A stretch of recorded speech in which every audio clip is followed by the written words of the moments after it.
a bike in Portland, Oregon, bicycle capital USA. You know, people often think that we just woke up one morning and there were just people riding bikes everywhere. But no, this is a myth, one that I will debunk for you today. We've been on a long journey. For me, it starts in Dallas, Texas, 1982. TV remote in one hand, Dunkin' Donut in another, and 3 little brothers needing rides everywhere. My mom marches me down to the DMV the day I turn 15 to get my driver's license, hands me the car keys. Freedom!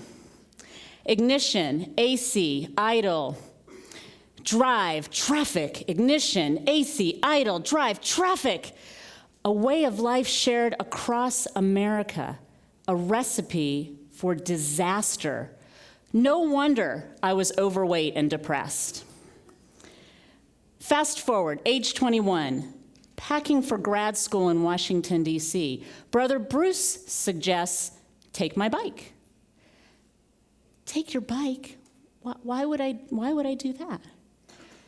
Miss so-called environmentalist, why don't you get off your lazy butt? Then maybe you'll stop whining about being so fat. Well, nothing like a little sibling heckling to get the blood flowing, yes? Fine, I will take your bike. At first, I couldn't get up even the wimpiest hill without pushing. But soon I'd lost weight and felt great. From then on, the bicycle became my main means of transportation. My first job out of grad school was researching international transportation issues. In growing Asian and Latin American cities, massive investments were poured into road building. The results? Thick congestion, horrific air quality, health, and safety problems. In European and Japanese cities where the emphasis was on compact development, bicycling, and walking, congestion went down. Health, air quality, and safety improved. Light bulbs were going off in my head. At the crossroads of my personal transformation and sustainable transportation stood a win-win solution, the bicycle. And with this epiphany came clarity. I wanted to transform American cities into bicycle-friendly places. And with clarity came luck. I landed the job of bicycle coordinator in Portland. Now, my family was less than thrilled. Stepdad Tommy laid it out. This environmental crap is for y'all hippies. Americans are not gonna ride bikes to work. He had a point. For 100 years, we've designed our cities around the car. We've cemented our addiction to driving through land use practices, traffic management, use of public space, and building design. The notion of overcoming a century of car-oriented social engineering seemed preposterous, really. Let's look at Portland. I'm going the wrong way. When I arrived in 1993, we had few bikeways, few people biking, and a bureaucracy focused on moving cars. How about businesses? After all, bike parking is cheap, easy. Their response, bike parking, well, why would we do that? And there's plenty of bike parking already, no one's using it. And I would show them these pictures and say, come on, you can't even find these racks. That one's located on the 3rd floor of the parking garage behind the dumpster. Their response to that, what are you gonna force us to put in next? Ski racks? Toy chests? Because they viewed the bicycle as one of two things, a sport or a toy, which it is, but it's also a serious means of transportation. We had a long way to go. I started biking all over the city, hauling a slide projector in a bike trailer, talking to neighborhood and civic groups, anyone who would listen to my epiphany story and a few fascinating words about transportation policy and problems like the health impacts of sedentary lifestyles. A generation ago, we were already in trouble. 14% of Americans were considered clinically obese, a condition resulting in arthritis, high blood pressure, heart disease, strokes, cancers. 5 years after that, half the country was in the 20% range. 5 years later, we needed 3 new categories. And today, more than 25% of 2/3 of the states is suffering the consequences. 1 in 3 of our children is severely overweight, many developing adult diabetes. This generation, for the first time in history, is predicted to live shorter lives than their parents. A healthcare crisis costing $160 billion a year. To be honest, my presentations made folks nervous. They worried, that crazy lady, she's trying to take away my car. But then we'd discuss ways to reshape our community and get people moving. And then a few would open up.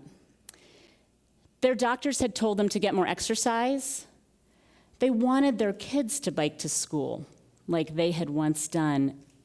I figured that if 2 or 3 or 4 in each group opened their minds to bicycling, that meant we were influencing 10 to 20%. Not bad. These people became our army, our spokespeople. In 1996, City Council blessed our plan to make the bicycle an integral part of daily life in Portland. The revolution had begun. Thank you.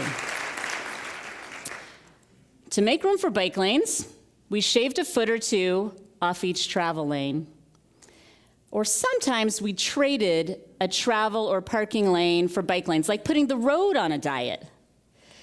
One of the first was on a 6-lane bridge, the Burnside.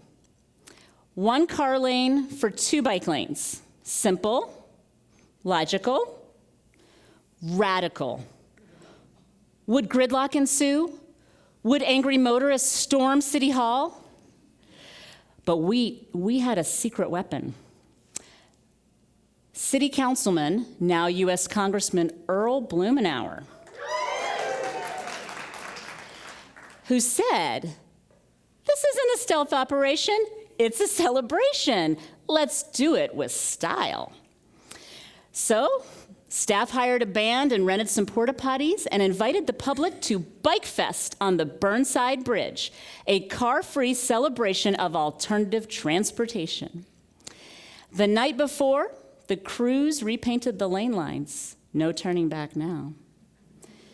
And by noon that day, 10,000 people were celebrating on that bridge. The sky did not fall, and more people started bicycling. And we learned that it's not just the stripes, it's the attitude. If we plan and build our cities around driving, then that's what we'll do.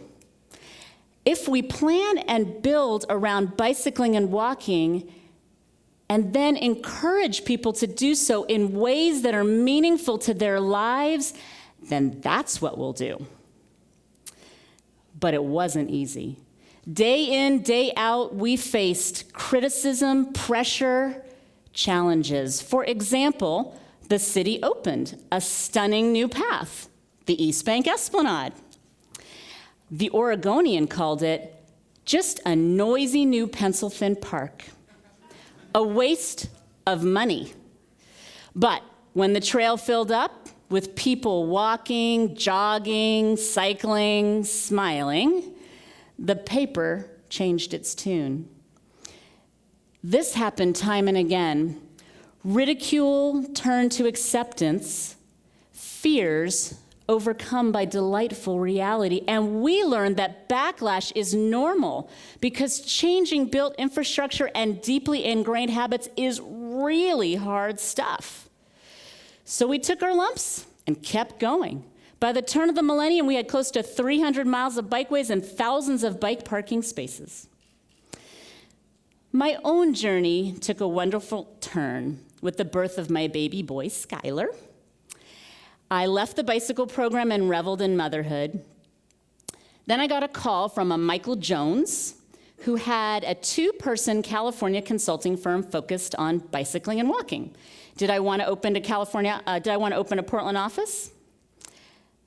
Twist my arm.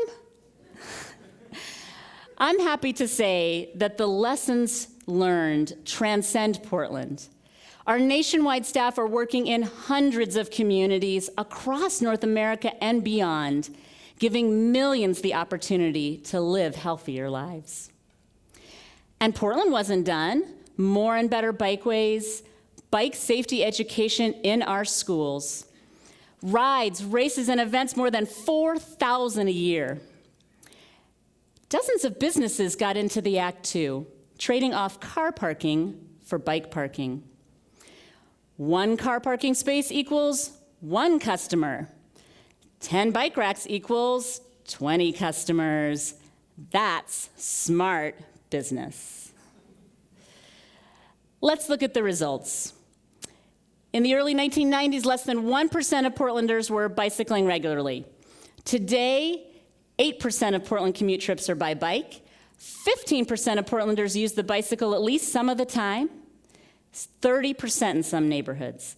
As bike use has gone up, the crash rate has plummeted. Bonus, improved health and air quality, $100 million bike industry, and 1,500 local green jobs. The entire 300 miles of bikeways and all the encouragement activities could be had today for about $60 million.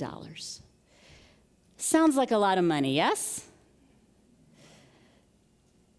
Less than 1% of the transportation budget.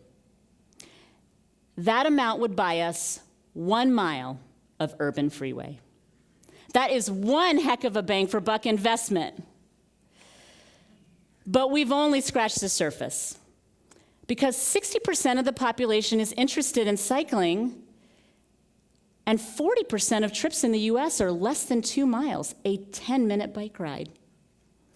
No matter where we live or work, no matter how many kids we have or obstacles we perceive, we can all do our part. I invite you to start here. Think of at least 1 driving trip per week. Let's say to the store, park, school, or friend's house, or restaurant. And switch it to foot or bike. Will you do that?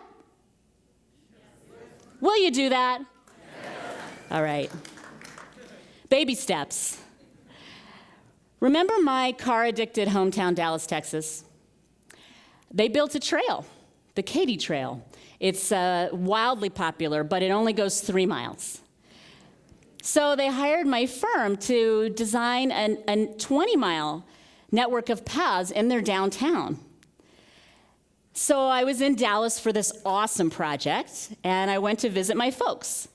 Stepdad Tommy gives me a great big bear hug, and he beckons me to the garage, where, proudly displayed, yes, his new love, a road bike. And suddenly I noticed that he looks great, 72 years old, and in the best shape of his life. And he bought a bike and a helmet for me. And he says, Mia, I used to think you were crazy. Now, let's ride. Enjoy the ride.